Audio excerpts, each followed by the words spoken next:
பேரறிஞர் அண்ணா அவர்கள் மாநிலங்களவையில் 1962ஆம் ஆண்டு ஏப்ரல் மாதம் பேசும்போது, I belong the Dravidian stock. I am proud to call myself a Dravidian. That does not mean that I am against a Bengali or a Maharashtrian or a Gujarati. As Robert Burns has stated, a man is a man for all that.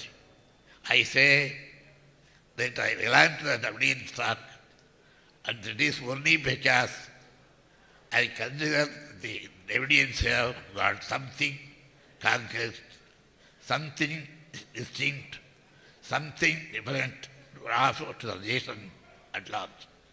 அதாவது தமிழில் சொல்லப்போனால், நான் திராவிட மரபுவழி பிரிவைச் சேர்ந்தவன்.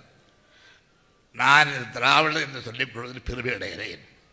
இதற்கு பொருள், நான் ஒரு வங்காளிக்கோ அல்லது மராட்டியனுக்கோ அல்லது குஜராத்திக்கோ எதிரானவன் என்பதன் அல்ல. ராபர்ட் பேர்ன்ஸ் குறிப்பிடுவது போல, என்னவாக இருந்தாலும் மனிதன் மனிதன்தான்.